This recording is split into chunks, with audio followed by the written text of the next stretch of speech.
et que je dois parfois opter pour des nouvelles perspectives technologiques que je n'ai pas choisies parce que de toute façon tout le monde les a, Facebook, etc. Bon, peut-être que je peux aussi m'en affranchir sans doute dans l'usage, mais au moins si j'ai conscience que je n'ai pas vraiment le choix, au moins je ne vais pas me prétendre libre et ça me libérera un tout petit peu. Et je pense que c'est très important qu'on fasse le point. Les questions tombent par terre. Pourtant, on va retaper sur Google. J'espère qu'ils m'entendent pas là-haut. Google vise l'homme de 1000 ans. Qu'est-ce que vous pouvez nous en dire? Est-ce que c'est possible? Je reviens sur ton expression vivre au temps présent. Oui et non. Oui, sur le vivre au temps présent. Parce que y a une frénésie du présent qui nous éclate, qui nous éparpille, justement. Et puis il y a la valeur de la durée. Et donc, une des questions majeures, on va le traiter avec Eros Vita prochainement en faisant ce qu'on appelle une université de la vie sur le thème « Que faire du temps ?» Et dans ce « Que faire du temps », il y a effectivement être présent. Être présent, ça veut dire être à la fois un cadeau et être présent aux malheurs, aux souffrances du monde, à ceux qui sont proches de nous, être présent à la joie de vivre, effectivement. Mais aussi savoir prendre du recul, de la hauteur de vue, pour tenir dans la durée, pour ne pas être ni céder ni à la panique, ni à la frénésie de l'instant présent aussi. Hein. Mais quant à la question du vieillissement, moi je sais que Steve Jobs d'Apple, avant de mourir d'un cancer, avait eu des très belles paroles sur la mortalité, en disant à quel point il considérait que c'était aussi un lieu de créativité, à quel point les générations passent et ne se ressemblent pas, comme disent certains. Et donc il y a dans la mort de ses parents, de ses grands-parents, bien sûr, parfois c'est très violent, très douloureux, et ça arrive trop tôt, et de manière sans qu'on ait pu se dire au revoir, etc. Je sais que je fais écho à des expériences que certains peut-être ont vécues. Mais il y a aussi quelque chose d'une libération. Les générations se suivent et sont appelées voilà. Alors, moi qui aime la vie, spontanément, j'ai envie de vivre très vieux, de voir beaucoup de choses, bon, mais je crois aussi que il peut y avoir un enfermement dans le fantasme d'immortalité. C'est Gustave Thibon qui a écrit une pièce très belle, Vous serez comme des dieux, ou Nous serons comme des dieux, je ne sais plus l'auteur. Vous serez comme des dieux. J'ai vu des étudiants la jouer, et dans cette pièce, écrite un peu prophétique aussi, il y a ces hommes devenus immortels qui, au fond, n'ont plus conscience de la transcendance, qui n'ont plus conscience qu'il y a une perspective qui les dépasse. Et donc c'est vrai que l'humanité se manifeste, les anthropologues le disent, largement par la conscience de ce plus grand qu'eux, qui s'exprime par des rites de deuil où on met des victuailles de manière symbolique ou réelle, etc., dans les tombeaux pour que la personne franchisse les fleuves ou aille jusqu'à cette vie éternelle. Et donc il y a une contradiction, et en même temps il faut le comprendre. Cette quête d'immortalité, elle est inscrite dans notre âme humaine. Nous voulons plus grand que nous. Nous ne sommes comblés par aucun amour humain, même le plus magnifique, par aucun de nos magnifiques projets. Nous avons en nous une quête éperdue vers un absolu. Et alors, y répondre par l'immortalité, je crois qu'on le sent, je le pressens, je ne peux pas forcément l'exprimer, mais je suis intuitif. C'est comme si le soufflet s'étalait par terre. À quoi bon vivre s'il s'agissait de vivre de manière immortelle ici-bas? Nous sommes appelés par plus grand que cela. Et donc, c'est très intéressant de voir que l'élan transhumaniste, c'est cette quête de plus grand, il s'appuie sur quelque chose de très beau chez l'homme, une impulsion de se dépasser, que n'ont pas nos frères animaux. Et par contre, il bute sur la technophilie. Et il faut choisir entre cette technophilie et le consentement aussi à ce grand passage qu'est la mort. Ceci dit, je n'ai pas la réponse. Laurent Alexandre, qui avait pu écrire que l'homme qui vivrait 1000 ans est déjà né, est revenu sur cette déclaration.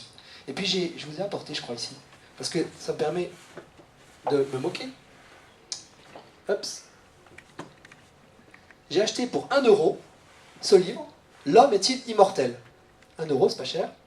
C'est une préface de Jean Rostand, pas n'importe qui, d'un certain gars dont le nom est imprononçable. Et c'est écrit 4e de couverture. Enfin, le docteur James Connell prévoit qu'avant 5 ans, la congélation et la réanimation du corps humain seront pratiquées avec succès.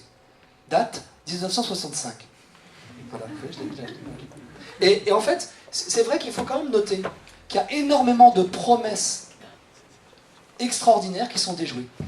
Alors, il y a des paradoxes, parce qu'il y a des choses dont on ne pensait pas qu'elles adviendraient qui arrivent, et des signaux faibles qui annoncent parfois des mutations considérables. L'explosion des biotechnologies, nous en sommes tous témoins et bénéficiaires d'un certain côté. Mais il y a aussi plein de grandes promesses qui s'effondrent avec leurs initiateurs qui ont affirmé des choses très fortes. Parce que bien souvent, c'est plus complexe. Moi, j'ai une certitude, c'est l'immense complexité du corps, de l'esprit, de l'âme humaine. Complexité qui n'est, à mon avis, pas réductible à une machine. Et aussi sur la puissance de la fragilité, comme source de vie pour notre humanité. Bon, ça demande un changement peut-être de paradigme. Hein. Alors je vais parler là en chrétien. C'est vrai que j'ai le droit ici de parler en chrétien, mais voilà, que ceux qui ont d'autres traditions spirituelles, etc., ils peuvent transposer, parce que ce que je dis, je pense à un côté, sur ce plan un peu universel. Il y a une phrase de l'Évangile, moi, qui m'époustoufle, c'est quand Jésus tressaillit de joie sous l'action de l'Esprit Saint et dit « Père, je te bénis, ce que tu as caché aux sages et aux intelligents, tu l'as révélé à tout petit. » Expérience anthropologique, fondamentale. Il est là, Père, Esprit, lui, Trinité. Il est là, et il s'émerveille dans ses entrailles, dans son corps, que les sages et intelligents, enfin en tout cas ceux que je paraphrase, hein, mais qu'ils soient révélés au plus petit, quelque chose. Et je crois que là c'est une expérience universelle, c'est l'expérience de l'humanité. Un jour ou l'autre, chacun d'entre nous, chrétien ou pas, est émerveillé par la puissance de la dignité d'une personne qu'il méprisait, ou que le monde méprisait, qui était fragile, qui était une non-personne, qui n'était rien aux yeux des hommes. Pour certains, ça sera un migrant, pour certains, ça sera une personne, un Rome peut-être, parce qu'il est sédentaire et qu'il a tendance à méconnaître la culture spécifique des Roms. Pour ça sera un embryon peut-être, j'en sais rien. Pour d'autres, c'est déjà arrivé en tout cas. Et pour d'autres, ce sera une personne qui a une maladie d'Alzheimer en phase terminale. J'ai déjà eu ces témoignages de gens qui ont dit, mais il m'a été révélé de l'humanité quelque chose de beaucoup plus grand. Alors c'est aussi parce que c'est la raison ouverte qui accueille les forces de l'esprit. C'est-à-dire qui accueille, qui a le naturel et aussi du surnaturel. Et alors là, évidemment, c'est une question d'expérience, aussi de foi. Voilà, mais de ce fait, nous sommes appelés, sans doute, à continuer à faire ce que moi j'appelle une descente en humanité, pour résister aux mythes transhumanistes. Plus nous sommes dans la société digitale et écranique, plus nous y sommes noyés, et plus nous avons intérêt à nous rapprocher du corps des pauvres. Et justement, Jésus dit à un moment, des pauvres, vous en aurez toujours. Moi, je vois ça comme consolateur. Il y a, vous connaissez Teilhard de Chardin, grand penseur, grand philosophe, anthropologue, etc. Bon, je ne sais pas comment il pourrait le qualifier. Il avait annoncé ce qu'il appelait la noosphère. Il disait il y a une géosphère géologique, minérale. Il y a une biosphère, cette fine pellicule de vie dont nous faisons partie avec la plante qui est là-bas et peut-être quelques moustiques dans cette pièce. Donc une biosphère. Voilà, donc nous faisons partie. Et il dit les pensées humaines vont rentrer en réseau, il y aura beaucoup plus de relations entre les peuples, il y aura une grande densification de l'occupation de l'espace, ce qu'on appelle aujourd'hui l'anthropocène, le fait que l'être humain marque sa présence partout sur le globe, et il va y avoir cette noosphère, ces pensées humaines qui vont aboutir à la fraternité universelle. J'espère qu'il n'y a pas de théardien parce que je résume, mais j'espère... Bon. Et noosphère, fraternité universelle. Et moi... en pensant au dépôt, vous en aurez toujours, je fais descendre la noosphère dans l'humus de la société. Et voilà, pour être vacciné contre justement l'usage abusif que je fais des petits appareils, en me disant, voilà, si je me rapproche du corps des personnes, si je rencontre dans la rue les personnes, il y a une personne qui me dit bonjour tous les jours, vraiment tous les jours, c'est une personne du voyage, peut-être venue de Roumanie, assise par terre dans la rue, tous les jours, bon, je ne lui ai jamais donné une pièce. Mais elle me distrait pas parce que je travaille avec mon truc en marchant dans la rue pour éviter les voitures quand même, je fais attention. Mais, vous voyez, je suis avec mon écran comme ça là, et j'entends « Bonjour monsieur !» Et je me retourne, je lui dis bonjour. Tous les jours, c'est une personne comme ça qui me dit, alors que je connais pas les gens du voyage, et j'ai plutôt parfois peur de la façon de rapport qu'ils ont peut-être à la propriété ou des choses comme ça. Mais je trouve que c'est significatif. C'est significatif que, ou alors du rapport que moi j'ai à ma propriété. Alors qu'il y a la destination universelle des biens théoriquement. Mais c'est significatif que des personnes que nous ne reconnaissons, que nous ne considérons pas, sont celles qui vont nous enraciner en résistance à ce fantasme de la société écranique, hein, dénoncé par le pape François dans l'Audace aussi. Merci beaucoup pour tous vos éclairages. On va passer aux questions du public. Est-ce qu'il y a des questions? Vous avez beaucoup parlé, en gros, de pourquoi le transhumanisme était profondément mauvais, et question c'est un gros, mais est-ce que vous avez des idées, des propositions d'action que vous faites tout de suite pour éviter de tomber dans ce transhumanisme post-humanité? J'ai essayé d'en donner, mais je vais essayer de dire. Bon, habitez votre fort intérieur, c'est-à-dire faire silence en vous-même, vous déconnecter. J'ai entendu le grand rabbin de France, Haïm Korsia, qui disait aux Bernardins, nous on a l'avantage, juifs pratiquants bien sûr, c'est d'avoir le Shabbat. Et ce jour-là, nous ne parlons que là où portent nos voix, nous n'allons que là où portent nos pas, et nous nous déconnectons. Donc je vous conseille, voilà, mettez-vous tout nu de temps en temps. Alors je ne vous demande pas de débrancher les pacemakers et tout ça, les sonotones, j'en sais rien, mais à un moment donné, une sorte de nudité, vous voyez, une nudité par rapport à ce que vous êtes, et goûtez le silence intérieur. Laissez-vous habiter par votre humanité dans le fort intérieur. Enfin, laissons-nous, je parle pour moi. Hein, c'est Bernanos qui disait que le monde moderne est une conspiration contre le silence et contre la vie intérieure. Et sans vie intérieure, il n'y a pas de vie spirituelle, il n'y a pas de pleine humanité. Ensuite, se précipiter d'une certaine manière là où nous appelle notre cœur vers des fragiles pour être dans un cœur à corps. Et vraiment un cœur à corps pour être présent, pour exprimer de l'écoute, un regard empreint de tendresse, des gestes de tendresse, une présence aux souffrants. Et là, on goûte, on vit notre pleine humanité. Ensuite, prendre beaucoup de recul et de réflexion pour repérer nos aliénations et sortir de l'esclavage, sortir d'Égypte, aller au désert de temps en temps pour essayer de bien réfléchir à l'usage que nous faisons de ces techniques. Est-ce que nous sommes respectueux de notre propre liberté dans l'usage de ces techniques? Et je suis sûr qu'il y a plein de choses. Je connais des personnes qui se sont débranchées de tous les sites de vêtements, par exemple, en ligne, parce que quelqu'un qui avait, c'est pas quelqu'un de proche, mais qui...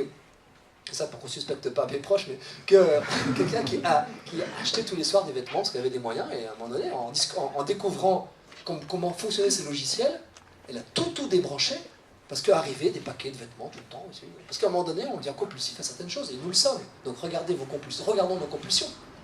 Nos compulsions écraniques, une des compulsions écraniques les plus violentes, les plus douloureuses, les plus mortifères, qui abîment tant et tant l'humanité, c'est la pornographie.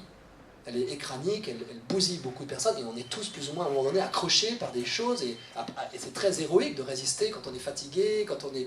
Voilà, donc là, il y a un travail à faire pour oser se le dire. Sans doute dans la correction fraternelle, s'encourager aussi sur ces questions. Voilà. Et après, plus pour vous, dans vos métiers, là où il y a de la technique, ne vous laissez pas voler votre conscience quand vous travaillez sur la technique. J'ai rencontré pas mal de scientifiques et je les ai vus travailler. Et j'ai vu en moi, d'ailleurs, un jour dans un laboratoire où il y avait des choses qui se faisaient qui n'étaient pas ajustées à mes yeux, j'étais juste témoin. J'ai vu en moi la double pensée orwellienne. Parce que le gars, il cherchait quelque chose, il voulait réussir un truc technique qui n'était pas, à mes yeux, éthique. J'étais juste un spectateur, en blouse blanche et tout. Et en voyant travailler honnêtement la personne, j'étais pris, la double pensée orwellienne. J'avais à la fois envie qu'il réussisse et qu'il rate. J'avais envie qu'il réussisse parce qu'il faisait bien son boulot, c'était propre, technique, il fallait que ça marche. Et j'avais envie qu'il rate parce que je trouvais que ce qu'il faisait n'était pas éthique, n'était pas juste. Donc, ayons conscience. Et alors, je vous donne du coup, ayons conscience que nous avons en nous des surmoi parentaux, professionnels, de caste, nationaux. Je suis allé l'autre jour en Belgique, je leur ai dit, votre surmoi national, c'est le consensus. On n'ose pas se heurter contre la masse qui est d'accord, et du coup, on perd la capacité de penser parce qu'on n'ose pas le dire. À force de ne pas le dire, on ne le pense plus. Donc, prenons du recul, et regardons tous ces surmoi, tout ce qui nous conditionne, et ayons la capacité de dire non. Un non dont le O sera en forme de cœur, un non respectueux, mais un vrai non. Libérons-nous par des vrais non lorsque la dignité de l'homme, la liberté de l'homme, la dignité de l'homme est contestée, est mise à mal, est bafouée par une pratique. Et c'est très difficile de s'affranchir de sa caste. C'est très difficile. Je donne un exemple qui n'a rien à voir. C'est dans votre famille, on dit toujours du mal d'une personne. Est-ce que vous pouvez en dire du bien? Ça s'appelle mettre la vie là où il y a la mort.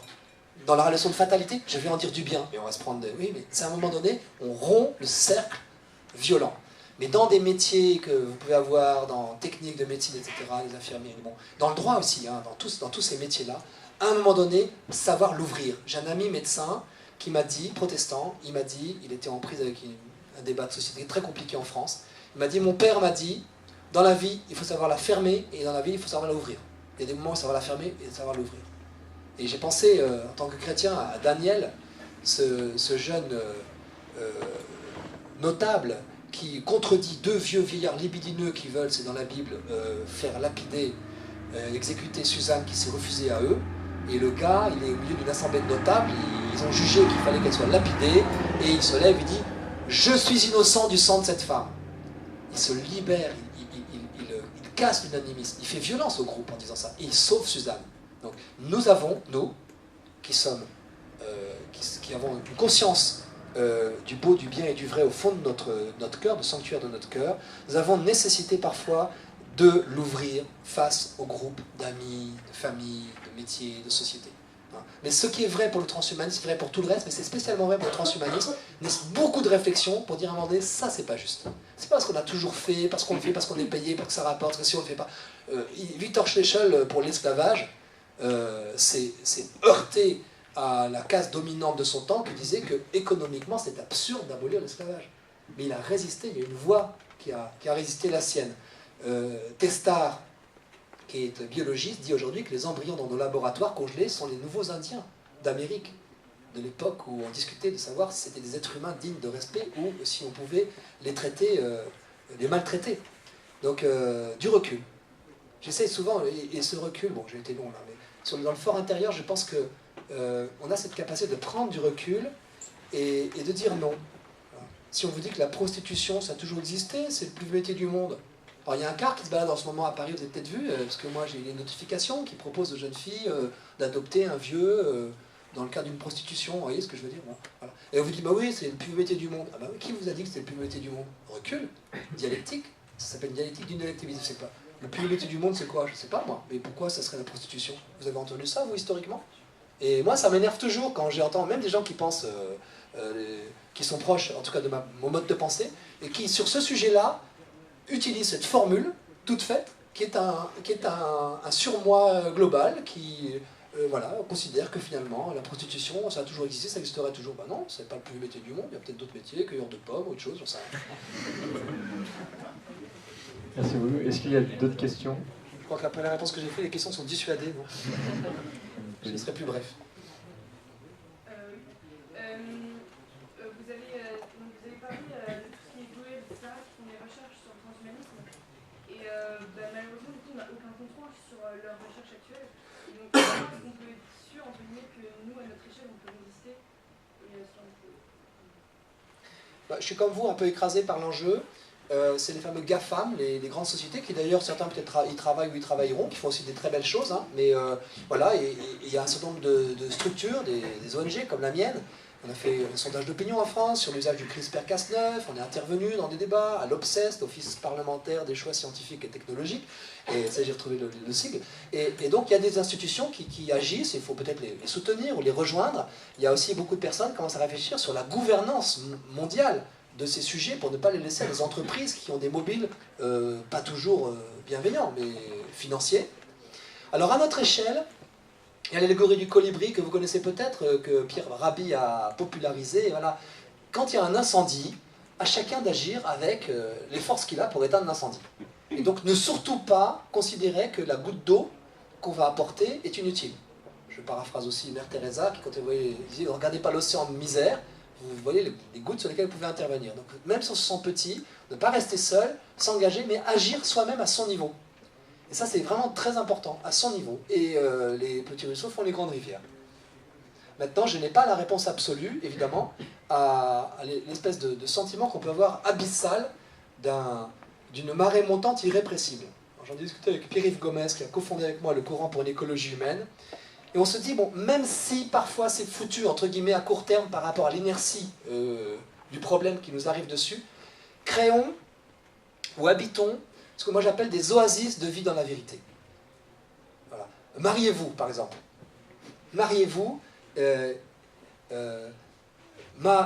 comment dire, vivez une fidélité sexuelle qui est déjà un pied de nez à la société atomisée, égotique et instable. Je dis ça sans jeter la pierre à tous ceux qui, parmi nous, ont peut-être des souffrances ou des vies difficiles par rapport à ça. Voilà. Mais je le dis parce que je pense qu'une dune de sable, elle s'envole dans le vent, mais si les grains sont à coller 2 à 2, ça stabilise et ça structure déjà tout, et la société tient beaucoup par ça. Donc, voilà. Donc déjà, rien que nos vies personnelles peuvent être, dans la vie, peuvent être conformes à ce que Václav Havel appelait la vie dans la vérité, et il le prônait avec son ami Benda, qui était un dissident tchécoslovaque. J'ai trouvé ça très intéressant. Il disait, voilà, quand la société, quand il y a une pensée dominante totalitaire, on peut considérer que, d'une certaine manière, le transhumanisme risque d'être une pensée dominante totalitaire à un moment donné. Quand elle est... que faire? On ne peut pas l'affronter directement, on n'a pas les forces. Alors on occupe toutes les sphères que le pouvoir totalitaire et dominant laisse vacantes, on occupe ces sphères, on y instaure la vie dans la vérité, 3 conditions, que nous ayons conscience de faire l'histoire. Je citerai pour cela, pour nous donner du courage, Augustin d'Hippone, Saint Augustin, qui dit « Ne dites pas les temps sont mauvais, vous êtes les temps, soyons bons et les temps seront bons ». Donc on assume que c'est nous qui faisons l'histoire, à chacun de nos petits gestes, de nos engagements, nous faisons l'histoire, nous ne laissons pas l'histoire se faire sans nous. Nous nous relions les uns aux autres, ces oasis dans la vérité ne doivent pas être des ghettos, donc les facs se relient entre elles, les associations se relient entre elles, les familles, les personnes, etc. Donc ces oasis créent un réseau dans l'humus de la société, ce que j'appelle moi le mycélium. Et troisièmement, n'hésitons pas à occuper dans l'espace de pouvoir des fonctions où nous oserons agir au service de la vie de la vérité. Car la vie est plus forte que la mort et la vérité est plus forte que le mensonge. Là, c'est un petit... J'utilise les formations de Václav Benda. Et je pense que c'est très approprié à notre société. Quand on voit le foisonnement créatif de ceux qui se penchent vers les plus fragiles pour créer des initiatives. Et je vois que c'est aussi, alors peut-être c'est un peu à côté du sujet stricto sensu du transhumanisme, mais comme c'est un totalitarisme qui nous menace, c'est une réponse à toute forme de totalitarisme. Prendre l'initiative à hauteur d'homme pour y instaurer la vie dans la vérité. Et je crois qu'à ce moment-là, comme les totalitarismes précédents sont passés, qui pensaient, disons, supprimer le personnalisme qui m'anime et nous anime, je pense, eh bien, nous verrons passer aussi ces grands fantasmes. Peut-être qu'ils feront beaucoup de dégâts, ils en font déjà beaucoup, mais nous les verrons passer. Une dernière question, très rapidement. Alors, c'était plus un témoignage qu'une question. Je ne sais pas ce que le transhumanisme, il cherche aussi à créer des êtres qui n'ont pas de pathologie, pas de problème, pour former une élite. Personnellement, je suis née avec une grave pathologie cardiaque, la plus grave. J'ai eu 3 opérations, dont 2 qui sont doubles, et je suis particulièrement heureuse d'être née avec cette pathologie. Elle m'a apporté beaucoup de choses, et je pense qu'il faut savoir montrer aux personnes qui sont pour le transhumanisme que pour certaines pathologies, quelles qu'elles soient, on peut en tirer du bon, et que tout n'est pas négatif, et au contraire, on peut en savoir, ça peut nous apporter du bien, et on peut après aussi, avec ce positif que nous a apporté notre pathologie, rediffuser ça à d'autres.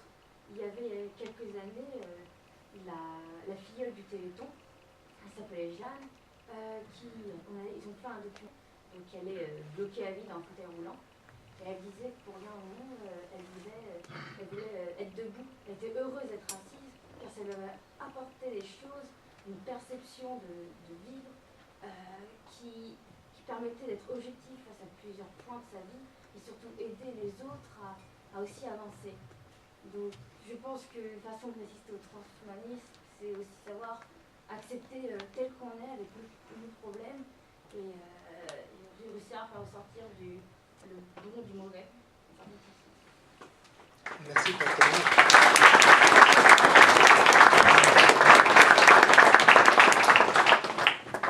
Il n'y a que vous qui pouvez dire ça. Et, sans aucunement atténuer en quoi que ce soit ce que vous avez dit, qui est magnifique, aussi bien sur votre témoignage que sur ce que vous avez dit à propos de cette personne du Téléthon.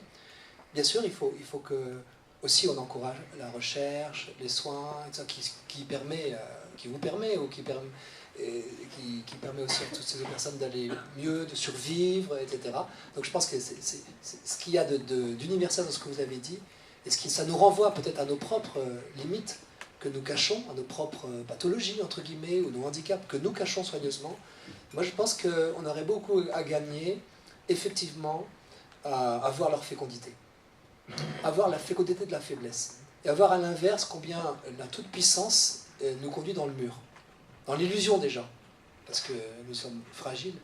Et aussi dans le mur, parce que c'est un élitisme, effectivement, qui devient très meurtrier et qui risque au fond... Moi, j'ai pensé, c'est peut-être un mot de conclusion, vous connaissez peut-être René Girard, qui est un penseur français, chrétien, qui est mort récemment, très connu aux États-Unis, et qui avait théorisé sur le bouc émissaire. Ceux qui ont vu Master and Commander, le film, peut-être c'est ma génération en plus, mais voilà, vous l'avez vu. Dans Master and Commander, il y a un jeune officier qui s'accuse lui-même d'être à l'origine de tous les problèmes qui arrivent, il finit par se suicider. Et René Girard, sa théorie du bouc émissaire, c'est de dire que toute société humaine a tendance à désigner en son sein un bouc émissaire qu'on élimine, parce qu'on le considère comme la cause de tous les maux. Et donc ce cycle revient chaque fois, on l'élimine, et ça pacifie un instant, et de manière factice la société, et puis après on en trouve d'autres. Quels sont les boucs émissaires de nos sociétés? Peut-être c'est les bébés porteurs de trisomie 21, peut-être qu'en Chine et en Inde c'est les femmes, parce qu'on en supprime, il en manque 80 millions en Chine et en Inde, supprimés avant la naissance. Bon. Mais René Girard, moi j'adapte ça, et c'est une illustration du transhumanisme. Aujourd'hui, le fantasme transhumaniste fait de l'homme son propre bouc émissaire. Il faudrait, c'est un complexe prométhéen. Il faudrait échapper à ce que nous sommes pour devenir autres.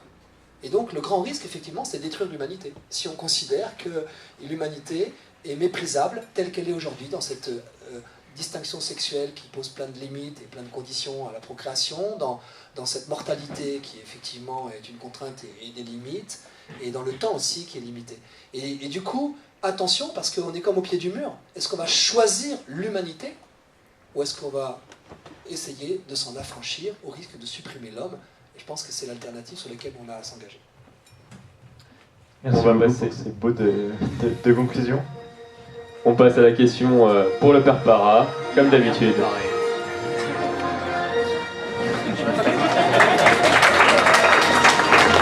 C'est de plus en plus n'importe quoi. Bonsoir mon père. Bonsoir. Si vous...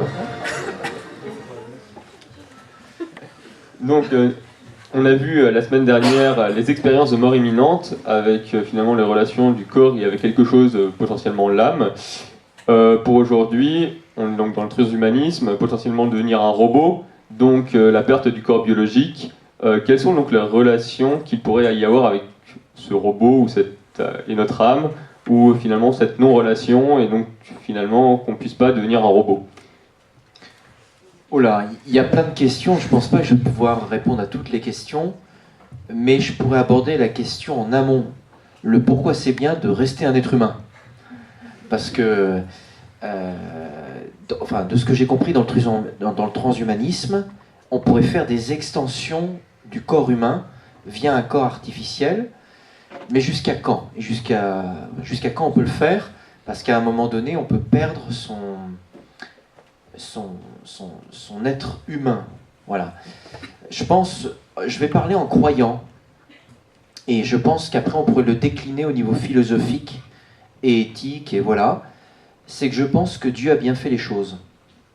Je pense que le fait qu'on soit créé homme avec un corps mortel qui ne devait pas mourir avant le péché originel, mais toujours est-il, Dieu nous a rachetés en passant par la mort. Donc, la mort est une bonne chose pour nous, l'état de finitude est une bonne chose, et le fait d'avoir un corps limité est une bonne chose. J'ai beaucoup apprécié le fait, la discussion, quand vous avez dit, par exemple, il est bon de ne pas tout entendre, de ne pas tout savoir, sinon ça devient inhumain. De la même manière, mon curé me rappelait autrefois que Benoît XVI avait pensé l'idée qu'un homme qui vivrait éternellement aux 1000 ans, ça serait inhumain. Parce que la vie humaine n'a pas été pensée pour vivre autant de temps, ici-bas. Elle est tendue vers un absolu, donc on transcende notre finitude, mais en aucun cas on veut une extension de notre finitude parce que ça serait plus humain. Comprenez? Donc je pense que si on a des amplifications, des extensions humaines, type lunettes, c'est une sorte de début de transhumanisme, en version light, mais, pardon, hein, j'en aurai peut-être moi aussi bientôt, mais par exemple, à un moment donné, il faut garder cette finitude. Et je pense que dans le... Voilà. Et aussi, ce que je remarque, c'est que dans philosophie aristotélicienne, alors du coup je décline, là maintenant, en croyant, Dieu a bien fait les choses, et cet être fini, c'est la meilleure condition pour nous. La mort est rentrée par le péché, mais Dieu n'a pas enlevé la mort, il a voulu qu'on passe à travers cet état de finitude pour pouvoir le rejoindre.